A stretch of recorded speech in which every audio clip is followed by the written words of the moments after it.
Malah kata bahasa itu ada seorang laki-laki yang kalau melamar pasti tidak diterima, Hmm.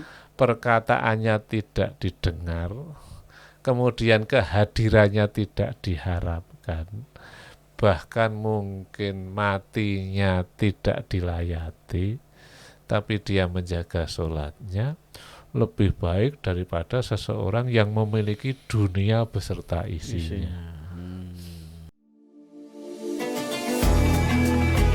Abah dan Abah.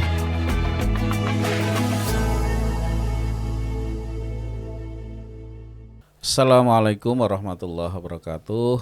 Alhamdulillahirrabbilalamin. Wassalatu wassalamu ala asrafil anbiya'i wal mursalin Sayyidina Muhammadin wa ala alihi washabihi ajma'in, amma ba'du. Sobat Fak dimanapun Anda berada, alhamdulillah pada kesempatan yang baik ini kita masih diberi banyak sekali kenikmatan. Ya, salah satunya adalah nikmat sehat, ya, sehingga Abah Ali dan tentunya dengan Abah Jatmiko bisa hadir di ruang dengar Sobat Fox sekalian. Sobat Fox, tentunya pada pagi hari ini ya, kita kembali menyampaikan sesuatu ya terkait dengan keyakinan kita tentunya ya, sebagai seorang muslim yang kalau kemarin kita sudah bincang-bincang terkait dengan tahun baru, semangat baru tentunya, dan juga satu hal yang tidak boleh kita tinggalkan untuk selalu bersemangat adalah melaksanakan salah satu kewajiban kita, yaitu sholat 5 waktu minimal ya.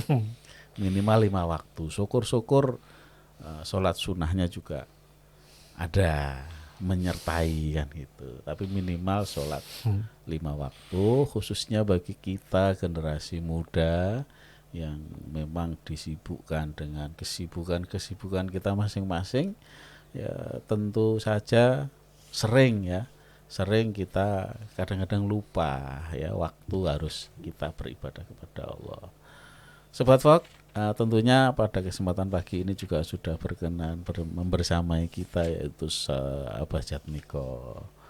Assalamualaikum Abah Jatmiko. Waalaikumsalam warahmatullahi wabarakatuh. Ya. Kalau kemarin kita diskusi terkait dengan semangat sholat ya, sekarang barangkali sholat fardu atau sholat kewajiban sholat kita itu seyogianya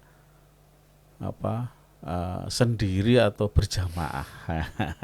Ini perlu kita selalu berulang-ulang ini menyampaikan kepada sobat Fok, karena hal-hal yang baik, hal-hal yang mempunyai dampak baik itu kan harus selalu kita sampaikan berulang-ulang. Ibarat hidup kita juga kan, hidup kita itu kan pengulangan. Selama 24 jam kita menikmati waktu ya, itu dari pagi sampai malam, kembali lagi malam, pagi sampai malam. Yang kita lakukan adalah rutinitas harian yang kita selalu laksanakan. Salah satu hal yang tidak boleh kita lupakan adalah sholat. Maka idealnya atau seharusnya atau bagusnya ya, sholat yang kita lakukan itu apakah harus berjamaah dengan segala kondisi atau cukuplah kita sholat sendiri atau mandiri. Monggo apa Jatmiko? Sami'tu Rasulullah sallallahu alaihi wasallam qol, Sami'tu Rasulullah sallallahu alaihi wasallam yaqul, saya mendengar kata Abi Hurairah, Rasulullah sallallahu alaihi wasallam sudah mengatakan, inna awwala ma yuhasabu bihil abdu yaumil qiyamah min amalihi sholatu. Sesungguhnya ini penting ini sudah. Amal seorang hamba yang pertama kali akan ditanyakan, akan dihisap pada hari kiamat sebelum jadi orang itu datang yang pertama kali ditanyakan itu bukan masalah apa-apa, masalah sholat. Nah tuh ya, kita garis bawahi ya. Jadi sebetulnya kalau di dunia itu kita itu mementingkan sholat itu selesai karena pertama kali yang akan ditanya itu bukan kita punya radio, kita punya mobil, kita punya keluarga, kita bahagia apa enggak, tapi pertama kali yang mau ditanyakan itu masalah sholat. Jadi hamba ini sudah berdiri di sini, udah selesai ya, diri. Nah, sekarang yang ditanya adalah masalah sholatnya. Fa'ing soluhat faqad aflaha wa anjaha. Kata Nabi, fa'in jika sholatnya baik, maka dia akan beruntung dan selamat. Loh, selesai toh bahas sebetulnya. Jadi nggak usah kita mikir mau kerja terus mau membangun pesantren, mau membangun nanti dulu bah. Itu tidak ditanyakan kok bah. Yang ditanyakan itu pertama kali sholatnya.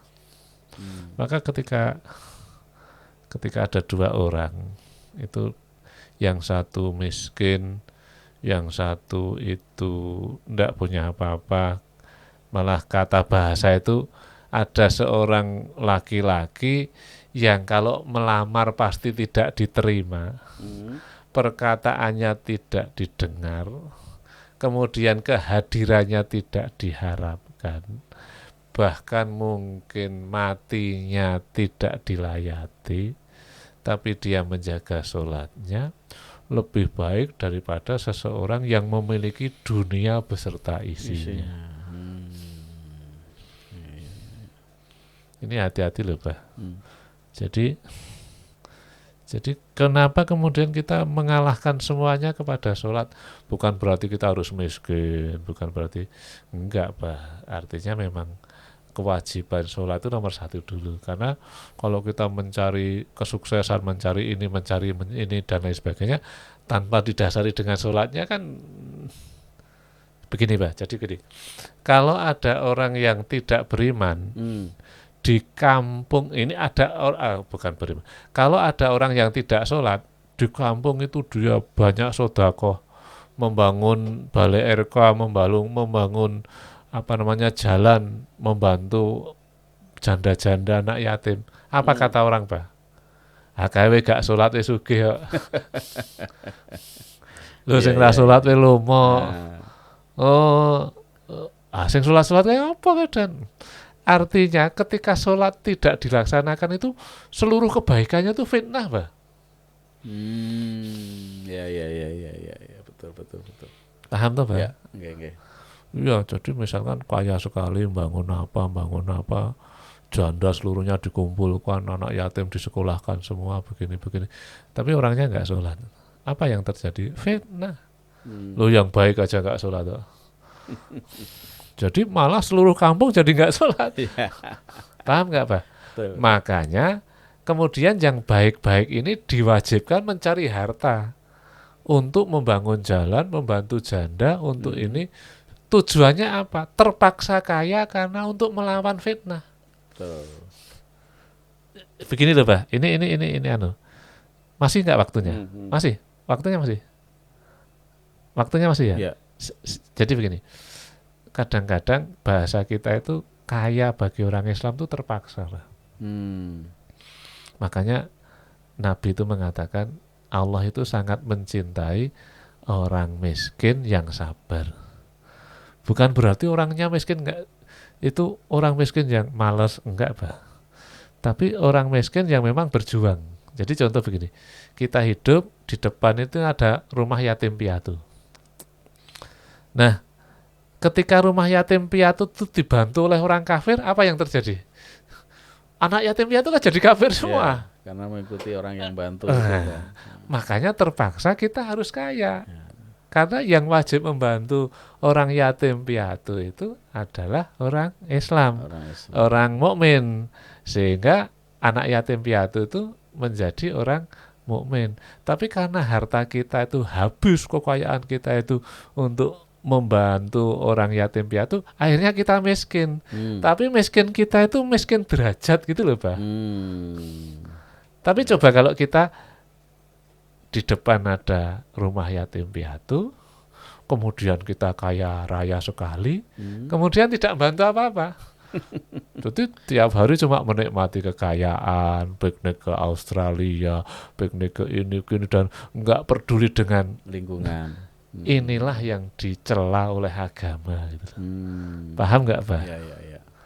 Jadi tingkatan kemiskinan di dalam Islam itu karena memang hartanya habis untuk bermanfaat. Jadi untuk umat. kayanya itu tetap wajib itu loh, Bah. Ya, Paham nggak, Bah? ya. Tapi kaya yang bermanfaat untuk umat. Gitu loh. Tapi Tidak kalau kemudian dia kayanya hanya untuk sendiri, ya. untuk sendiri, kemana-mana padahal depannya yatim piatu, kan tercela, Bah. Ya, Bah. Ya. Bukan berarti terus kalau Rasulullah mengatakan, ya Allah golongkanlah kami menjadi orang-orang yang miskin, kemudian kita jadi orang miskin aja, enggak gitu. Paham tuh, Bah? Ya. Jadi memang sekarang kita kembali lagi ke sana. Yang pertama kali akan ditanyakan tuh masalah sholatnya. Fa'in soluhat faqad aflaha. Maka kalau baik sholatnya, Bah, kata Nabi ini, maka dia akan aflaha, beruntung, gitu. Aflaha gitu kan dari kata falah, tuh, Pak. Hayyalal falah. Itu kan, ayo gek beruntung, gitu loh maksudnya. Ayo gek neng masjid, gitu loh. Supaya kamu tuh besok tuh jadi orang yang beruntung. Sukses, gitu. Sukses itu kan, beruntung itu kan ternyata ke masjid itu, bukan ke mall atau kemana. Wa anjaha, dan selamat. Fa'in fasadat khoba wa khosiro. Tapi kalau sholatnya buruk, nah ini, Bah, kalau sholatnya buruk, maka pasti dia akan celaka dan merugi. Oke, baik. Abah Jatmiko dan Sobat Fok, kita berhenti sejenak. Kita biarkan yang mau lewat berikut ini. Tetaplah bersama kami, Fok Radio Jogja. Kalau sholat itu kita semangat karena seneng, kemudian kita males karena tidak seneng, itu bahaya loh, Bah. Bahaya, Bah. Suatu saat akan terjadi pilihan kalau pas seneng kita sholat. Kalau nggak seneng, ini sekarang pemuda atau orang-orang yang kadang sholat kadang enggak itu kan karena menurut hawa nafsu, Bah.